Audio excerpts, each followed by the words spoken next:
Phoenix Dars Radio Station. Hey, apa kabar? Sekarang ada Dio Sandra kurang lebih selama 1 jam. Akan ada tamu yang diajak ngobrol. Dan memang seperti dibilang tadi bahwa Doi punya tamu-tamu spesial adalah dari Universitas Terbuka. Beberapa hari yang lalu Doi sempat ngobrol, tapi hari ini mau mengingatkan lagi buat kamu yang mungkin kalau ngomongin masalah pendidikan kemarin-kemarin masih bermasalah dengan jarak, dengan waktu, atau bahkan mungkin mikirnya bahwa kuliah ini akan makin ribet ketika kita gak bisa ngebagi waktu, apalagi buat orang-orang yang sudah kerja atau memang ternyata pertamanya kerja dulu baru mau lanjutin kuliah. Hari ini tidak sendirian, Dio Sandra sudah punya tamu dari Universitas Terbuka, ada Ibu Mary, beliau adalah dosen sastra Inggris bidang penerjemahan dari Universitas Terbuka. Selamat pagi. Selamat pagi. Bu Mary sehat ya hari ini ya? Sehat banget, saya senang banget nih berada di Phoenix Radio, studionya keren banget dan dingin.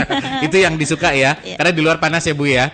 Oke, hari ini kita akan ngobrol 1 jam. Terus ada juga Ibu Ayu Mirah, beliau adalah staf dari Universitas Terbuka. Apa kabar Bu Ayu? Baik Kak Doi, ketemu lagi nih. Baru beberapa hari kita ketemu lagi. Iya. Artinya memang antara Phoenix dan UT memang harus terus berhubungan, berlanjut ya. Oke, tadi di awal saya sempat membahas tentang beberapa teman-teman yang mungkin mikir kalau masalah kuliah itu menjadi kendala ketika ketemu jarak atau susah waktu. Beberapa teman-teman ada yang tinggal di daerah di luar kota Denpasar deh. Mikirnya, aduh bisa nggak ya menempuh pendidikan? Tapi kan ada UT, Universitas Terbuka. Mungkin secara umum boleh dikasih tahu dulu oleh Bu Mary, sebenarnya Universitas Terbuka itu seperti apa sih? Atau gambaran dari UT itu sendiri? Oke, terima kasih Kak Dio. Ini Universitas Terbuka ini adalah perguruan tinggi negeri yang ke-45 loh di Indonesia. Dan ini dulu disahkan oleh Presiden Soeharto pada tahun 1984. Oke, udah lama banget ya. Iya, udah lama banget. Jadi ini adalah UT ini dibangun sebagai pelopor dalam penerapan sistem belajar jarak jauh di Indonesia. Jadi bagi teman-teman atau masyarakat di Indonesia yang harus kuliah lagi dan namun terbatas jarak dan waktu dan juga usia. Jadi ini UT ini adalah salah satu solusi yang dibuat oleh pemerintah di saat itu, saat pendiriannya. Gitu. Tahun 84 itu ya. Nah, terus ini maksudnya ini apa sih maksudnya terbuka itu gitu. Terbuka itu ini untuk semua lapisan masyarakat tanpa adanya batasan usia. Jadi kalau yang kuliah di UT itu beragam dari kaum milenial atau yang dewasa, yang senior juga ada gitu. Jadi tahun ijazahnya juga tidak masalah, kapanpun dulu tamat sebelumnya di SMA atau SMK-nya, atau juga dulu memang pernah kuliah di S1 sebelumnya. Dan jangka waktu penyelesaian studi. Jadi di UT itu tidak mematok mahasiswanya untuk kamu tuh harus 4 tahun harus udah tamat loh gitu. Enggak. Jadi UT itu sangat fleksibel dari segi masa studinya.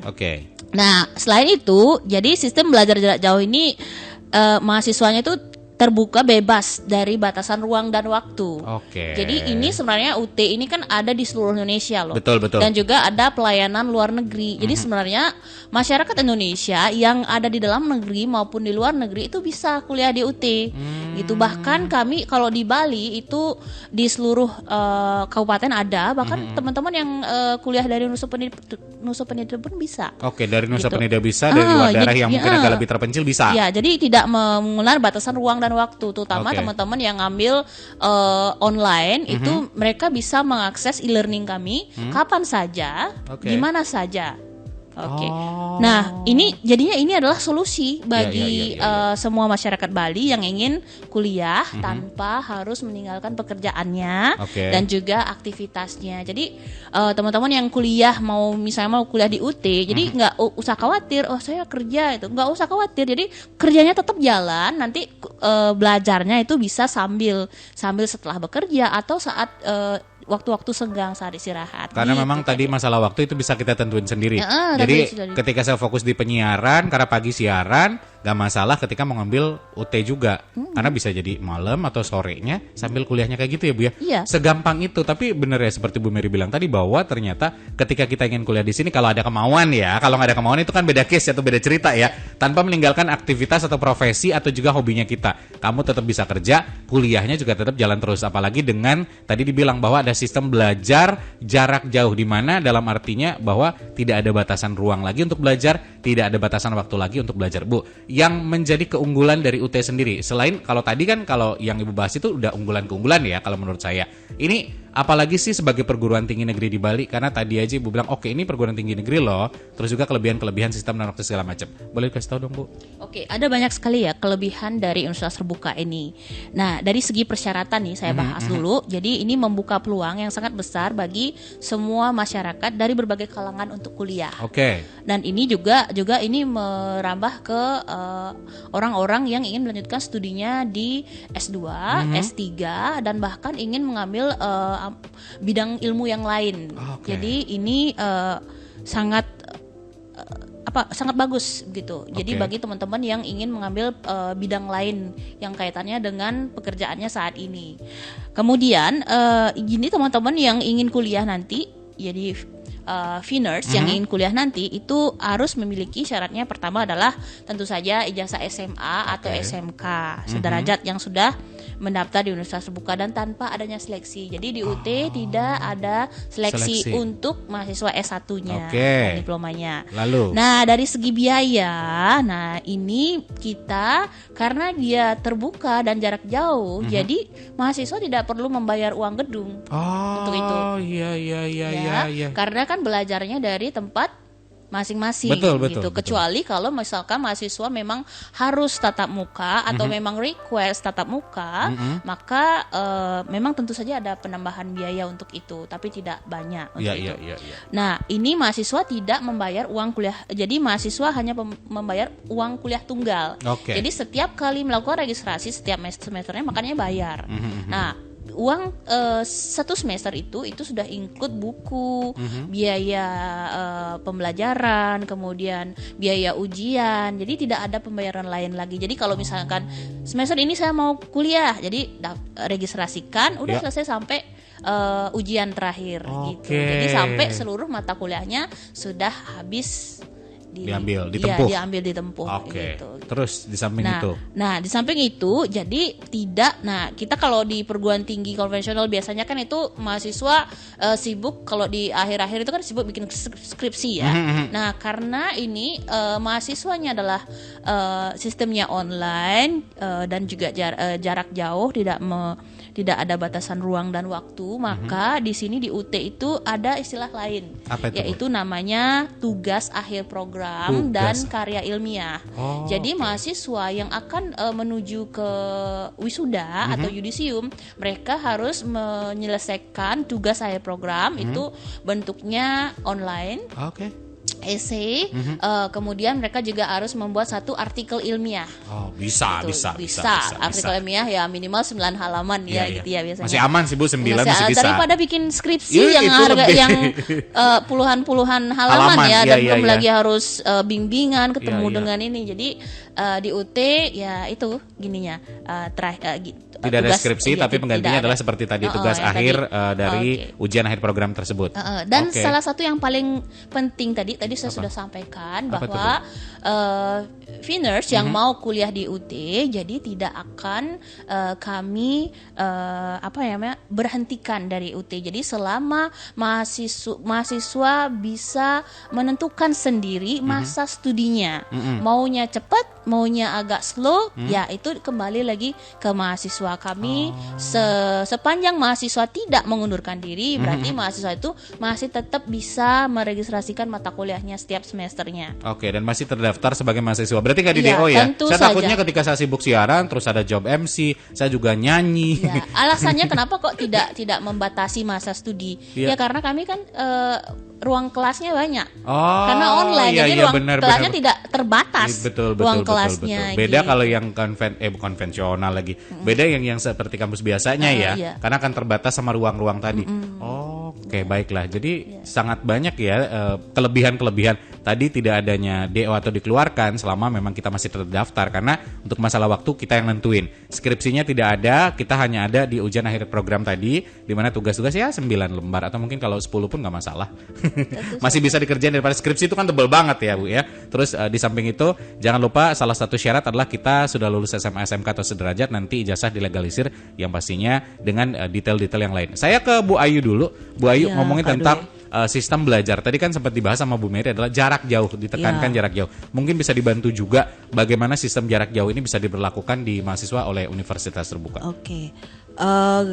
Kan tadi sudah disebutkan sama Bu Mary bahwa kita itu tidak terbatas ruang dan waktu. Betul. Jadi mahasiswa itu bisa, dia tidak di UT itu tidak ada jadwal khusus. Jadi kalau kampus lain kan dia ada jam segini kuliah, Betul. hari ini jam segini juga. Jadi mahasiswa itu harus terpaku pada jam itu. Sedangkan mahasiswa UT itu dia bikin jadwal sendiri. Jadi mengutamakan prinsip belajar mandiri bagi yang nentuin mahasiswa. berarti? Ya, jadi mahasiswanya yang nentuin kapan mau belajar, entah mau pagi atau mau siang, sebisanya mahasiswanya.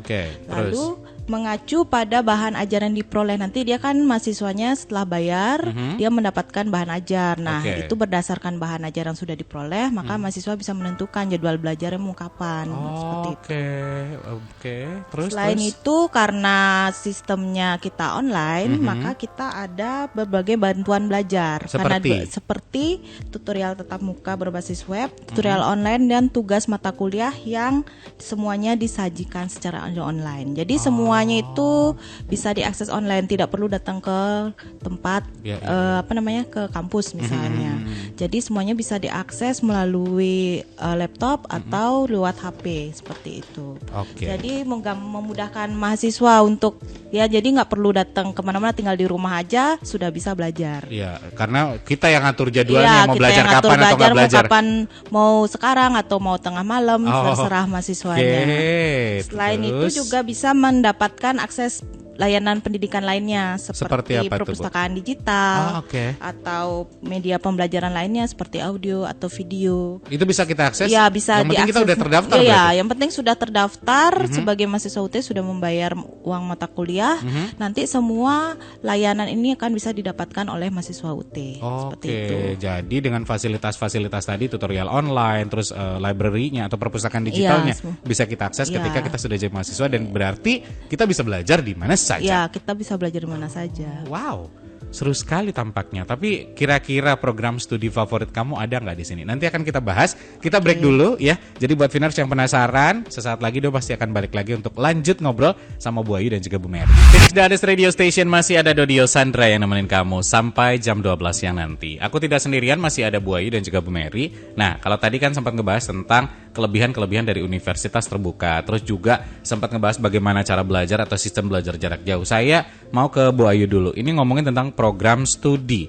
Kira-kira untuk program studi apa saja yang ada di universitas terbuka, Bu Ayu? Boleh dibantu dong? Oke, Kak Doi, untuk program studinya kita tuh terdiri dari universitas terbuka, terdiri dari 4 fakultas, yaitu Fakultas Sains dan Teknologi, Fakultas Ekonomi dan Bisnis, Fakultas Hukum, Ilmu Sosial dan Ilmu Politik, serta Fakultas Keguruan dan Ilmu Pendidikan, dan semuanya terdiri dari 44 program studi untuk jenjang diploma, sarjana, magister dan doktor. Jadi kita dari D3 sampai S3 itu ada. Dan semua program studi itu sudah terakreditasi BAN PT. Rata-rata program studinya itu sudah akreditasi A. Sekarang jurusan yang paling banyak sih di UT itu manajemen ya. Manajemen yang paling banyak. Terus komunikasi juga lumayan, lagi kayaknya lagi naik daun, lagi hits. Terus hukum juga kita ini, karena anggapannya dulu kan kalau UT itu universitas yang banyak guru ya, masuknya guru. Tapi sekarang mungkin kita sudah banyak anak-anak Gensi yang masuk, sehingga jurusan yang selain guru juga banyak yang sudah yang diminati oleh mahasiswa UT seperti itu. Atau mungkin bahkan next kita nggak tahu juga, nanti akan lebih banyak lagi mungkin nanti ada jurusan program-program studi lain yang mungkin bisa dibuka lagi di universitas terbuka. Tapi kalau sekarang pun sudah ada 4 fakultas, masing-masing ada 44 prodi, udah banyak ya. Udah mewakili banyak sekali. Nah, tapi dengan banyaknya fakultas dan juga prodi, ini akan berkaitan tentang masalah biaya juga, yang mungkin calon-calon mahasiswa juga pengen tahu nih gambaran biayanya seperti apa. Saya ke Bu Mary. Bu Mary, kalau ngomongin tentang masalah biaya, boleh dong ditanya-tanya sedikit, boleh dong dibagi-bagi sedikit, tentu saja, biar ada gambaran gitu. Tentu saja, Viner. Ayo coba tebak berapa biayanya di UT perguruan tinggi negeri. Kayak mahal deh, Bu. Kayaknya mahal ya. Coba tebak. Mahal ya? 10 juta mungkin per semester. Oh. Lebay ya? Lebay banget. Oh, lebay. Berapa dong Bu? Kasih tahu dong. Jadi di UT ini itu kan perguruan tinggi negeri. Jadi dia bayarnya untuk mahasiswa S1 itu mulai dari 1.300.000. Oke. Saya bilangnya mulai, tapi nanti sebanyak-banyaknya gitu enggak. Jadi enggak nyampe 2 juta, enggak nyampe. Jadi satu semester itu berapa bulan? 6. Itu satu semester itu 6 bulan. Jadi biayanya cuma mulai dari 1.300.000-an. Nanti ongkir bukunya tentu saja nanti ada penambahan lagi, tapi untuk biaya ongkir aja gitu. Oke. Ongkir bukunya masih gitu. aman. Terus. Nah, jadi biaya itu termasuk. Nah, itu 1.300.000-an itu apa aja sih? Itu ada buku. Jadi kami akan kirim buku masing-masing mata kuliah itu satu buku. Jadi misalkan meregistrasikan 6 mata kuliah berarti akan dikirim 6 buku. Kemudian itu sudah termasuk ujian. Jadi ujian itu ada di akhir semester. Itu ujiannya ada ujian online, ada ujian tatap muka, itu atau ada skema lainnya. Nah, itu tidak bayar lagi ujiannya. Kemudian ada layanan belajar yang tersedia. Kami punya berbagai layanan belajar, ada e-learning, ada tutorial webinar, ada tutorial tatap muka. Jadi itu sudah ini 1.300.000 tuh sudah termasuk itu. Include di situ ya. Untuk kalau Ralat untuk tatap muka ya ada penambahan lagi sedikit gitu, jadi tidak banyak gitu. Masih terjangkau lah. Masih terjangkau. Nah, apabila ini kan tadi 1.300.000-an itu untuk mahasiswa yang mengambil sistem paket. Jadi sudah sistem yang memaketkan mata kuliah apa yang akan diambil di semester tersebut gitu. Udah otomatis gitulah. Tapi ada juga opsi kedua, itu mahasiswa boleh meregistrasikan mata kuliahnya suka-suka. Maksudnya jadi dia mahasiswa juga boleh meregistrasikan mata kuliah persatuan mata kuliah. Hari ini saya mau ngambil 4 aja deh. Itu misalkan bisa. Jadi dikenakan biaya, itu biayanya per mata kuliah dikenakan 36.000 sampai 55.000 per SKS-nya. Untuk satu SKS-nya misalkan mata kuliah A gitu, misalkan 4 SKS. Jadi itu mulai dari itu kali 3 dijumlahkan dengan sekian mata kuliah. Jadi itu totalnya bayarnya. Kalau tadi paket ada juga per SKS. Jadi berapa SKS kamu ngambil ya nanti akan dihitung di situ juga. Ada juga di luar daripada itu. Nah, kalau misalkan Finers ingin mendaftar di UT, itu dikenakan registrasi awal untuk mahasiswa baru itu sebanyak Rp100.000. Rp100.000 dan tidak ada biaya lainnya.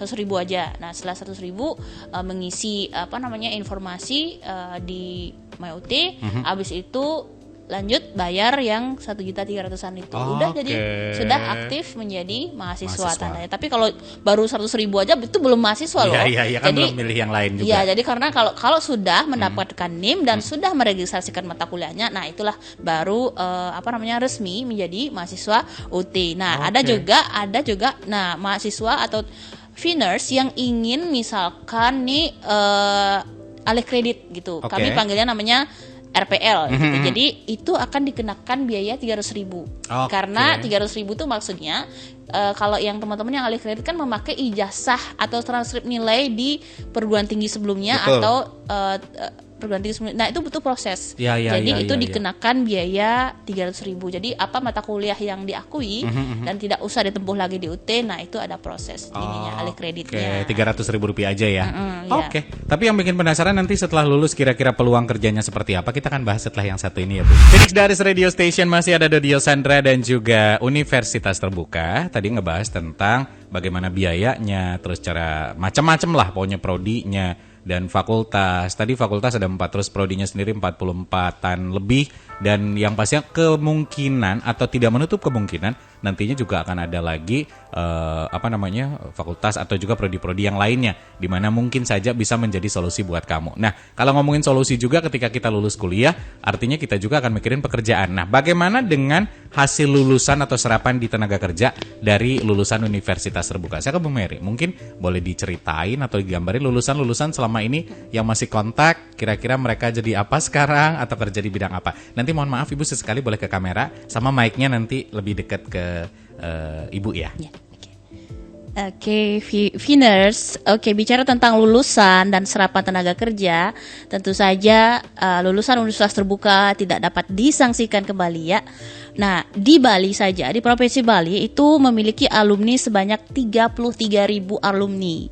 Wow. Ya, dan saat ini mahasiswa yang aktif di universitas terbuka seluruh Indonesia itu sudah mencapai 500.000 mahasiswa, 500 ribuan mahasiswa. Okay. Dan ini tercatat sudah rekor muri bahwa universitas terbuka itu memiliki mahasiswa aktif terbanyak di seluruh Indonesia.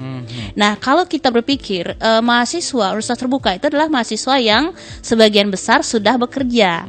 Jadi dalam artian sebelum mahasiswa mengambil prodi yang mereka putuskan, artinya mereka sudah berpikir bahwa kalau saya ngambil bidang studi ini akan sangat berguna di tempat kerja saya nanti.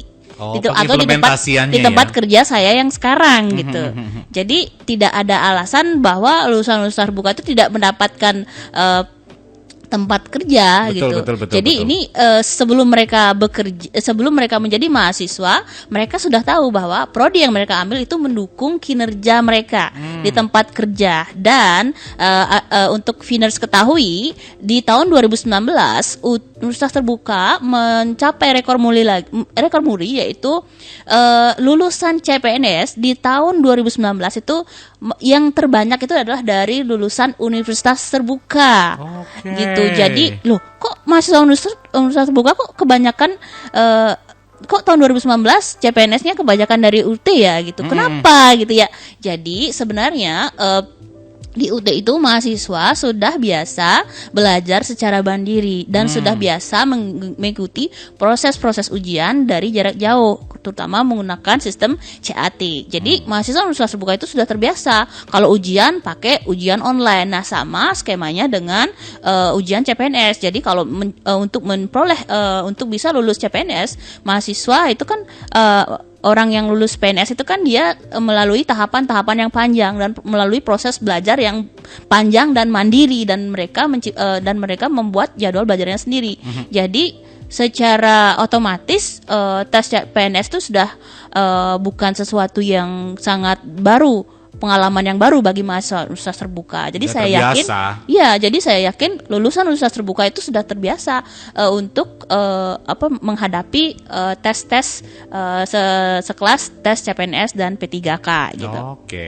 Jadi, baik. Nah mahasiswa Universitas Terbuka ini selalu meningkat setiap tahunnya begitu. Karena adanya fleksibel dari waktu kuliah dan tempat, ini mahasiswa ini sangat mendukung mahasiswa untuk kuliah sambil bekerja. Jadi lulusannya ini memiliki kompetensi pendidikan yang sesuai dan juga skill yang sudah terasah untuk nantinya dapat terjun ke dunia nyata. Jadi mereka sudah terjun ke lapangan dan juga setelah di UT mereka menambah pengetahuannya. Jadi antara skill dan pengetahuan itu berjalan bersamaan. Oke. Gitu. Jadi secara kinerja pun otomatis terbantu di situ karena dengan background pendidikan tadi ya. Oke, saya ke Bu Ayu. Kalau ngomongin tentang cara daftar, kan tadi kita ngomongin tentang fasilitas, kelebihan dan juga keunggulan ya. Sekarang cara daftarnya sendiri boleh dibantu, Ibu? Oke, Universitas Terbuka pendaftarannya sudah dibuka. Kita tuh buka pendaftaran dalam 1 tahun tuh 2 kali. Oke. Jadi biasanya di di awal tahun dan di tengah-tengah biasanya. Sekarang sudah mulai dibuka dan dibukanya sampai dengan 20 Februari 2024. Okay. Jadi sampai tahun depan.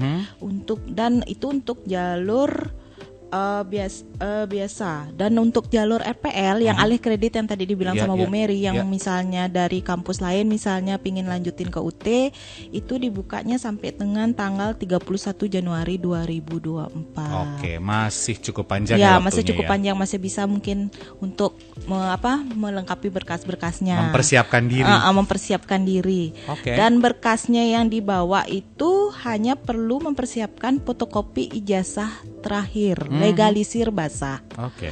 Dan transkrip nilai yang juga dilegalisir, lalu fotokopi KTP, pas foto yang terbaru. yang formal ya, bukan pas foto yang selfie centil gitu nggak bisa ya, nggak usah ya. Dan materai 10.000. Oke, KTP, terus juga materai, terus juga pas foto yang terus formal. Terus daftarnya itu bisa online. Jadi dari rumah bisa daftar dengan SIA, melalui sia.ut.ac.id. Jadi nggak perlu datang ke kantor. Misalnya males ke kantor jauh, misalnya lokasinya, bisa lewat online sia.ut.ac.id. Tapi kalau misalnya ragu, mungkin mau tanya-tanya dulu nih tentang prodinya mungkin atau persyaratannya bagaimana, bisa datang ke kantor UT Denpasar yang berlokasi di Jalan Gurita nomor 11 Sesetan Denpasar. Jadi teman-teman kalau misalkan agak susah di online, siapa tahu ada yang kekeh atau misalkan dia secara usia udah cukup dewasa, mau ke kantor deh, boleh ya? Boleh. Oke, tadi alamatnya di Jalan Gurita nomor 11 Sesetan Denpasar. Oke, itu ancer-ancernya adalah lapangan Pegok. Ya, lapangan Pegok. Oke. Masuk samping jalan lapangan Pegok, masuk ke dalam. Kalau masih bingung tanya dagang rujak di situ kayaknya lebih pas ya. Jadi kayak tahu gitu mereka ada di mana kan. Oke, boleh online sekali lagi. Kalau online ada di sia.ut.ac.id atau kalau misalnya datang bisa langsung ke kantor di Jalan Gurita nomor 11 Sesetan Denpasar. Tadi beberapa hal yang harus dipersiapkan adalah fotokopi jasa terakhir yang sudah dilegalisir, terus juga transkrip nilai, ada juga fotokopi KTP, pas foto sampai dengan materai 10.000. Nah, saya ngingetin lagi nih ngomongin masalah biaya sedikit. Kita masih punya waktu dikit, Bu Mary. Untuk paket berapa, per SKS berapa mungkin boleh dikasih gambaran? Untuk biaya bagi calon mahasiswa yang ingin mengambil paket per semester itu mulai 1.300.000 rupiah per semesternya. Kemudian untuk mahasiswa atau calon mahasiswa yang ingin mengambil mata kuliah satuan itu mulai dari 36.000 rupiah per SKS-nya. Gitu. Dengan biaya pendaftaran yaitu sebesar 100.000 rupiah di awal. Baik. Gitu. Sisanya sangat terjangkau sekali berarti. Saya juga ingin memberikan informasi tambahan loh. Boleh, Bu. Buat Finers. Jadi Finers yang mungkin mengalami stuck ya, jadi tidak bisa melanjutkan kuliahnya di perguruan tinggi negeri gitu, tapi harus bekerja dan membantu orang tua. Tolong mulai sekarang pantengin deh media sosialnya UT. Misalkan UT Denpasar yaitu di Instagram, Instagramnya UT Denpasar, di website www.denpasar.ut.ac.id atau Facebooknya UT Denpasar. Kami biasanya setiap semester kami share pembukaan lowongan beasiswa. Jadi selama ini di semester sebelumnya kami punya beberapa mahasiswa yang memperoleh beasiswa CSR, kemudian beasiswa KIPKA untuk prodi manajemen. Jadi teman-teman tidak perlu khawatir seandainya ingin sekali kuliah tetapi terbatas dengan biaya, tolong lihat akun media sosial UT Denpasar. Siapa tahu nanti di semester ini kami ada kuota untuk beasiswa lagi gitu. Oke, mudah-mudahan dapat beasiswanya ya. Oke, saya infokan lagi nih. Ini WhatsApp-nya UT Denpasar. Jangan lupa kalau ingin mau nanya-nanya itu bisa di 089 747 577 atau saya ulang lagi sekali 089 747 577. Udah 2 kali disebutin harusnya sudah hafal ya. Oke, Bu Mary terima kasih. Bu Ayu berarti cukup? Ya cukup. Oke, terima kasih banyak hari ini udah ngobrol. Ya, waktu kita sudah habis juga. Mudah-mudahan next kita bertemu lagi ya. Oke, dan sampai jumpa lagi. Sampai jumpa. Mudah-mudahan obrolan ini bermanfaat buat Finers yang kemarin masih bingung antara ngambil kuliah nggak ya, kerjaan agak ribet, udah ada kerjaan atau full job, kira-kira bisa menyesuaikan waktu dan segala macam. Ternyata semua solusinya ada di UT, di Universitas Terbuka. Silakan daftar ke sia.ut.ac.id atau datang ke kantornya Jalan Gurita nomor 11 Sesetan Denpasar, atau bisa klik ke www.denpasar.ut.ac.id untuk informasi lebih lengkap, atau Instagram boleh juga UT_Denpasar dan WhatsApp 089 747 50077. Sekali lagi, semua informasinya lengkap ada di sana. Dodi Yosandra pamit. Keep your imagination and always try to make it come true.